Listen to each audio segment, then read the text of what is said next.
또 세미한 음성 들려주시기를 간절히 원합니다. 우리 교회는 어느 해보다도 이번 사순절과 부활절을 의미 있게 또 활발하게 보냈던 것 같습니다.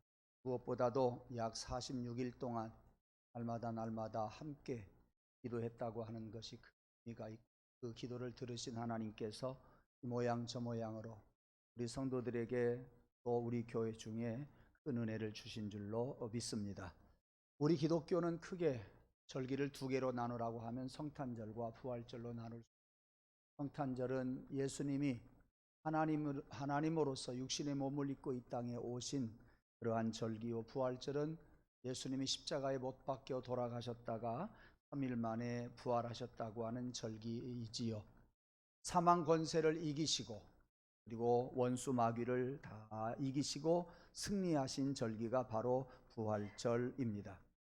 성탄이 구속의 시작이라고 한다면 부활절은 구속의 완성이다, 이렇게 딱 잘라 이야기할 수가 있겠습니다. 하여튼 이 두 절기는 여러분에게 큰 축복이요, 여러분에게 은혜가 한없이 다가오는 절기라고 하는 것을 여러분들이 기억하시고, 이번 부활절, 오늘이 두 번째 주일이지만 이 부활의 의미를 또 한번 새롭게 깨달아 갔으면 좋겠다 싶습니다. 성탄절은 어떻게 보면 객관적인 거예요. 모든 사람에게 예수님이 이 세상에 오신 것을 보여주었어요, 그 당시 사람들에게. 그러나 부활절은 모두에게 보여지는 거 아니에요. 부활하신 예수님을 경험하는 자만이 이 예수님을 경험할 수가 있어요. 내 안에 예수님이 탄생하는 날이 언제냐? 바로 부활절이다, 이렇게 말할 수 있습니다. 그래서 우리는 개개인마다 우리 주님의 탄생이 오늘날 내 안에서 이루어져야 한다 하는 간절함이 우리에게 있어야 하겠고요, 또 주님이 인간의 몸을 입고 살아 계실 때는 모든 사람들이 주님을 보았지만, 이 부활절은 예수님을 우리가 영적으로 모시고 예수님을 체험하고 예수님이 내 안에서 태어나는 그런 절기가 되는 겁니다. 그러므로 이런 것은 어느 종교에서도 찾아볼 수 없는, 그야말로 우리 기독교의 하나님의 은혜다 하는 것을 여러분이 생각하면서 그 은혜를 많이 맛보기를 원합니다. 감사하기를 원해요. 왜냐? 그래야 부활하신 예수님이 여러분 속에 탄생하셔서 여러분 안에서 역사하시는, 더 크게 더 많이 역사하셔요. 예, 더 많은 은혜를 주신다, 그 말씀입니다. 예. 성경에 보면 이러한 부활에 대해서 개인적으로 맛본 사람들이 있어요. 예수 그리스도의 부활에 대해서 개인적으로 부활을 맛보고 그들 안에 부활하신 예수님이 탄생하시는 것을 볼 수가 있는 반면, 부활주일이 됐고 예수님이 부활하셨음에도 불구하고 부활하신 예수님이 그들 안에서 그때나 지금이나 예수님이 탄생하지 않는 사람이 있다, 그런 이야기입니다.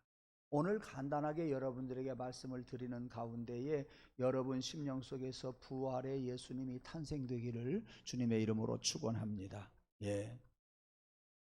예수님은요, 그냥 어느 날 부활하신 거 아니에요.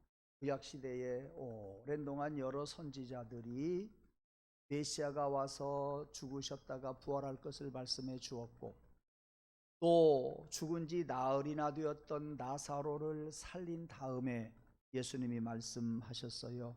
내가 곧 부활이요 생명이다 하시면서 당신도 십자가에 달려 죽으시고 부활하실 것을 말씀해 주셨습니다. 뿐만 아니라 마가복음 9장 31절도 10장 33절도 그리고 마태복음, 누가복음, 요한복음에도 예수 그리스도의 부활이 미리 예고되어졌고 예수 그리스도가 예고하신 대로 부활하셨습니다.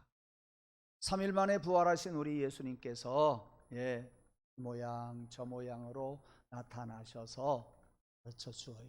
같이 말씀을 드립니다. 부활의 예수님이 여러분 안에서 탄생하게. 그런데 세상은요, 내가 예수다라고 이야기하는 사람이 있어요. 나도 죽었다가 부활한다 라고 말한 사람이 있어요. 그렇게 말한 사람들 죽었다가 부활 못했어요. 그런데 오늘날도 내가 예수다, 내가 구주다, 내가 부활할 수 있다, 이 사람들은 정신병자예요. 미친 사람이에요. 절대 온전한 사람이 아니에요. 세상에 약 3,000가지의 종교가 있습니다마는 그 중에 부활이 있는 종교는 우리 기독교밖에 없어요. 2,999개의 종교는 부활이 없습니다. 만약에 부활이 있다고 한다면 어떤 사람이든지 그는 미친 사람이요 정신병자입니다. 여러분들이 정신 바짝 차리고 들어야 이해할 수 있는 이야기 하나 하겠습니다. 여러분, 군산에 가면 유명한 공장이 하나, 박공장. 그게 뭡니까? 아림. 그 사장 이름이 뭐예요? 김홍국이에요. 장로님이세요. 익산 신광교회 장로님이십니다. 근데 그 사람이 2014년에 나폴레옹이 썼던 모자를 낙찰을 받았어요. 얼마에? 26억에. 우리가 지금 생각할 때 그 모자를 무슨 26억이나 주고 샀을까? 무슨 그림을 100만 원 주고 살까? 저도 이해는 솔직히 잘 안 가요. 근데 앞으로 여러분 생각해 보면 유명한 그림 하나 소장해 놓는 자산 될 거예요. 미리 말씀드립니다. 저는 돈이 없어서 못 사겠고요. 사놓으세요. 큰 자산이 될 거예요. 네. 이 김홍국 장로님은 나폴레옹의 실제 모자를 26억에 낙찰받아서 샀어요. 저기 그림 나와. 여기 밑에 볼까요? 나폴레옹 모자 26억 원에 흑인에게 낙찰 써 있네요. 제가 2024년이에요. 어느 정신병원에 정신병 환자들이 이렇게 모여서 누워서 지내는데 저 나폴레옹이 쓴 모자 비슷한 것을 정신병가 쓰고 다니면서 내가 나폴레옹이다. 또 이 사람에게 가서 내가 나폴레옹이다. 누가 대꾸나 하겠어요? 미친 사람이라고. 내가 나폴레옹이다. 그러니까 옆에서 듣다 못한 간호사가 이야기했어요. 누가 선생님한테 나폴레옹이라고 하던가요? 예, 나한테 나폴레옹이라고 했어요. 그러니까 옆에 누워있던 미친 다른 남자가 벌떡 일어나더니 하는 말, 저놈 봐라. 내가 언제 너한테 나폴레옹이라고 했니? 이해가 잘 안 가죠? 한 번 더 할게요. 간호사가 이 사람한테 누가 나폴레옹이라고 했습니까? 네. 다른 사람도 나에게 나폴레옹이라고 했고 하나님도 나에게 나폴레옹이라고 했어. 이야기를. 그러니까 옆에서 있던 정신병자, 저놈 봐라. 내가 너한테 나폴레옹이라고 하지 안 했다. 또 모르는 사람은 집에 가서 다음 주일까지 생각.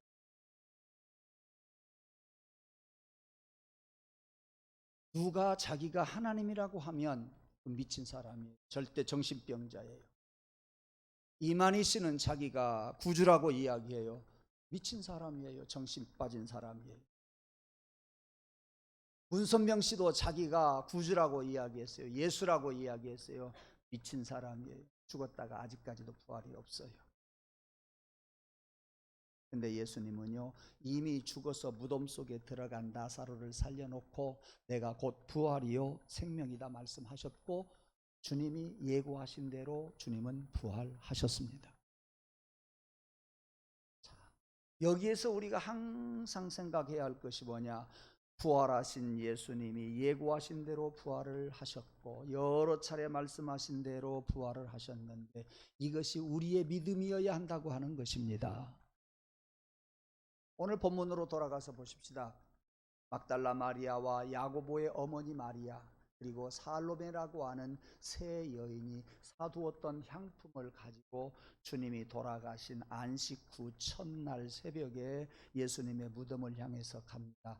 걱정이 있었습니다. 왜? 예수님의 무덤 앞에는 큰 돌로 딱 닫혀져 있는데 이 돌을 굴려내야 자기들이 들어가서 예수님의 시신에다가 이 향품을 발라드릴 텐데 이 여인이 셋이 달라들어도 이 돌을 굴러낼 수가 없어요. 그러니까 걱정이었어요. 그들은 알고 있었어요. 예루살렘 성전에서 경비를 하던 경비병이 그 무덤 앞에서 돌이 굴러가지 않도록, 예수님의 시신을 도둑맞지 않도록 두 건장한 경비병이 서 있다고 하는 것을 알았어요. 그래서 걱정을 하면서 거기까지 갔네요. 가서 이렇게 눈을 들어보니까 어머, 문이 열려 있었어요. 큰 돌 무덤에 그 문이 열려 있었어요. 그리고 몸을 구부려서 이렇게 보니까 예수님이 안 계시는 거예요. 누구만 있었어요? 두 천사만 있었어요. 하나는 예수님의 발 곁에 있었고, 다른 천사는 예수님이 누웠던 그 머리 곁에 서 있었습니다. 그러면 그 문이 어떻게 열려 있을까요? 어떻게 그 돌문이 열려 있을까요? 오늘 본문에는 나오지 않지만 마태복음 28장 2절에 보면 큰 지진이 나서 주의 천사가 하늘로부터 내려와 돌을 굴려냈다 그랬어요. 그 두 천사가 마태복음에는 돌 위에 앉아 있었다 그랬고, 오늘 본문에 보면 그 예수님의 머리맡에, 누웠던 머리맡에 한 천사는 예수님의 발 곁에 있었다 그랬습니다. 이 여인들은 깜짝 놀랐어요. 경비병이 또 무서웠어요. 그런데 안에 있던 천사가 말씀을 합니다. 누구를 찾느냐? 예수를 찾고 있지. 예수는 부활하셨다. 부활하신 예수를 왜 찾느냐? 이렇게 말씀하셨습니다. 그때 경비병들은 세 여인이 무덤을 향해서 가고 있을 때 경비병들은 무엇을 했느냐?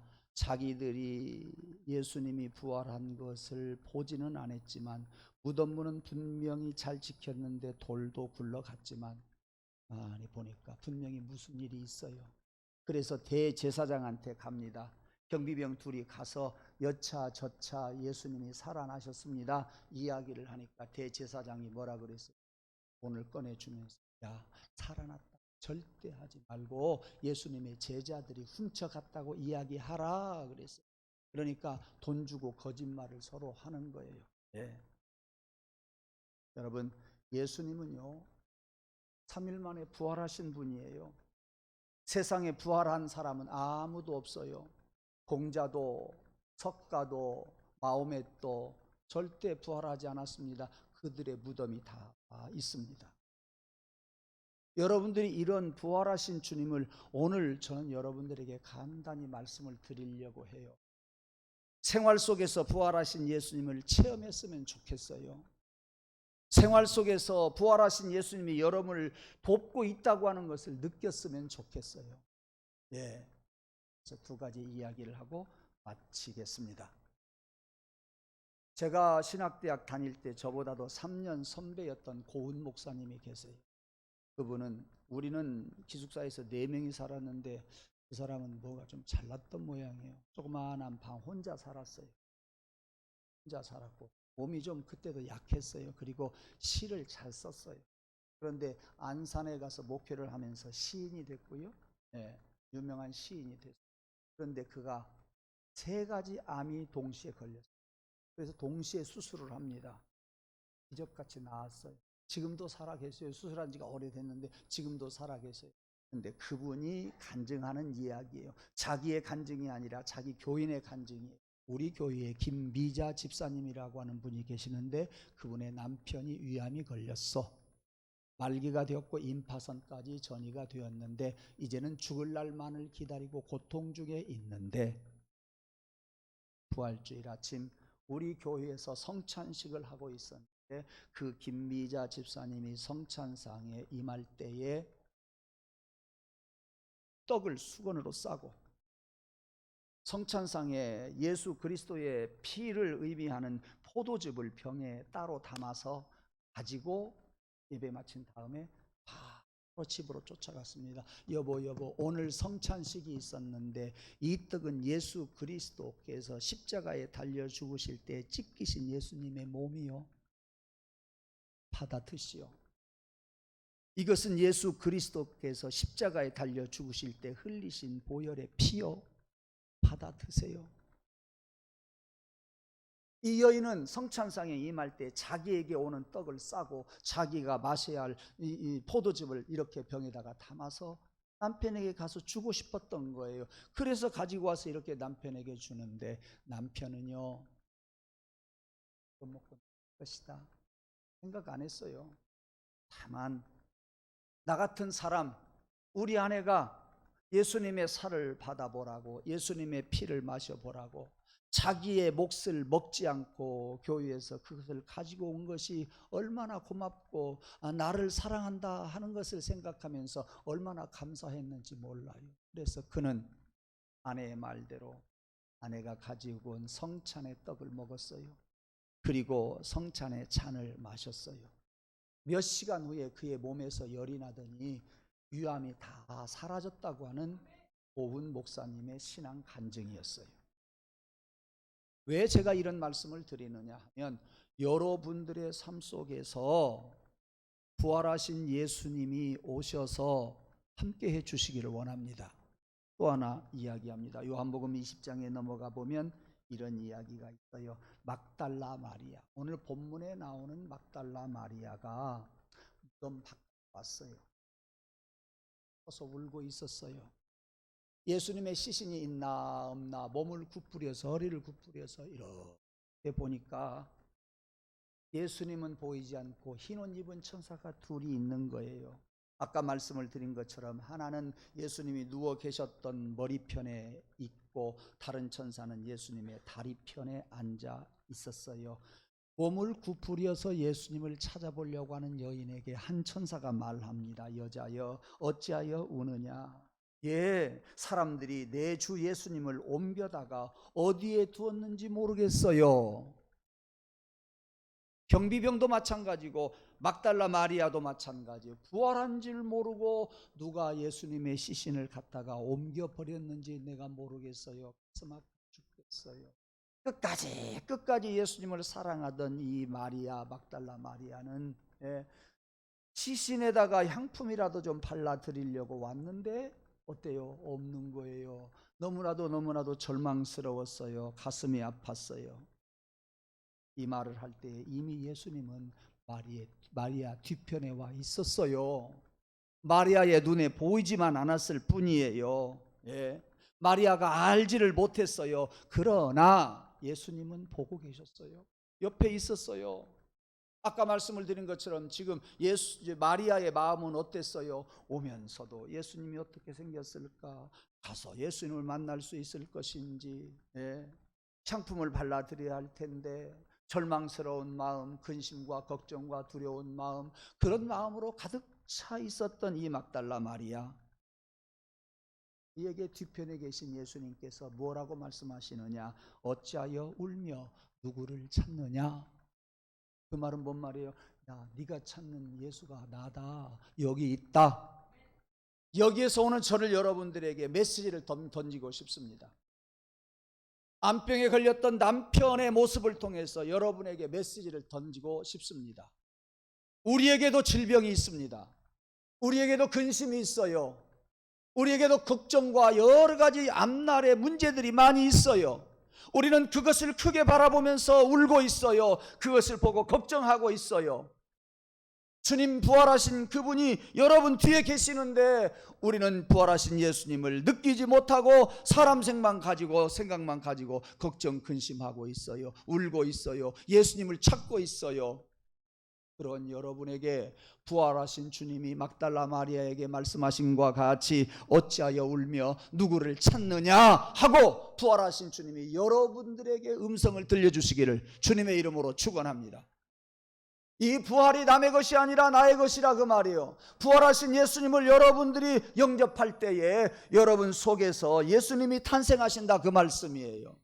바라기는 여러분의 근심과 걱정을 도말해 주시고 감싸 주시고 없애 주시는 부활하신 예수님이 여러분 안에 들어와서 여러분 안에 예수 그리스도의 탄생이 시작이 되기를 원하고 그 탄생이 커가기를 원하고 아무 세상 사람들 모르지만은 여러분들 많이 고백할 수 있는 내 안에 부활하신 주님이 계셔서 나와 함께 하신다고, 나를 도와주신다고, 근심 걱정과 질병을 도말해 주신다고, 나에게 말씀하신다고 하는 것을 여러분들이 하나 깨달으십시오.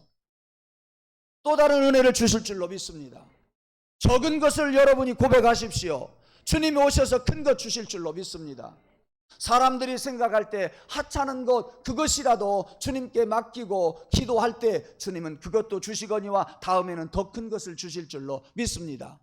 그래서 부활의 주님이 여러분 안에서 탄생이 되어서 여러분을 더 크게 이끌어 가시고 여러분들에게 근심 걱정을 제거해 주시고 여러분들에게 큰 기적을 주시는 그런 은혜가 삶 속에서 계속 이어지기를 원합니다. 그러나 저것은 사람의 생각이야, 저것은 하나님의 말씀이 아니야, 저것은 믿음이 아니야 하고 여러분들의 사고방식을 가지고 여러분들의 생각만을 가지고 여러분의 마음을 딱 닫아버린다고 한다면 부활하신 예수님은 여러분과 아무런 상관이 없어요. 부활하신 주님이여 내게 임하시옵소서. 부활하신 주님이여 나의 근심을 제하여 주옵소서. 근심도 두려움도 제하여 주옵소서. 여러분들이 부활하신 주님을 고대하면서 손들고 부활의 은총을 달라고, 근심과 걱정과 두려움을 제거해 달라고 간구할 때에 하나 해결해 주시고, 다음에는 2개 해결해 주시고, 다음에는 10개를 해결해 주시고, 다음에는 영의 문제 해결해 주시고, 다음에는 나의 문제뿐만 아니라 내 가정과 우리 교회 문제를 해결해 주시고, 다음에는 우리 사회의 문제를 부활하신 예수님께서 해결해 주실 줄로 믿습니다. 저자씨만한 부활의 믿음이 고백함으로 더 큰 열매가 맺어지기를 원하고, 그 더 큰 열매가 여러분들에게서 가족들에게, 성도들에게, 온 이 지역 사회에 부활의 은총이 가득하기를 주님의 이름으로 축원합니다. 부활을 여러분의 부활로 만드십시오. 여러분의 부활이 되기를 원합니다. 내 부활이 되게 해달라고 하나님께 기도하십시오. 도와주실 줄로 믿습니다. 부활하신 예수님께서 삶의 현장에서 우리에게 부활의 은총을 덧입혀 주시고 항상 부활을 체험하면서 살기를 주님의 이름으로 축원합니다. 기도하겠습니다. 하나님, 오늘도 우리들에게 부활절 2번째 주일을 맞이해서 우리들이 부활의 은총을 늘 경험하기를 소원하며 말씀을 전하고 들었습니다. 막달라 마리아 뒤편에 예수님이 이미 서 계셨음에도 불구하고 두려워했던 마리아에게 어찌하여 우느냐, 누구를 찾느냐 말씀해 주셨지요. 나에게도 오셔서 말씀하여 주옵소서. 나의 등 뒤에서 주님 우리의 근심과 걱정을 도말하여 주시옵소서. 적은 부활의 은총을 깨달은 우리들에게 더 큰 은총을 알게 하여 주옵소서. 하나만 알았던 부활의 은총을 이제는 10개, 100개를 알게 하여 주시옵소서. 예수님 이름으로 감사하며 기도드리옵나이다. 아멘.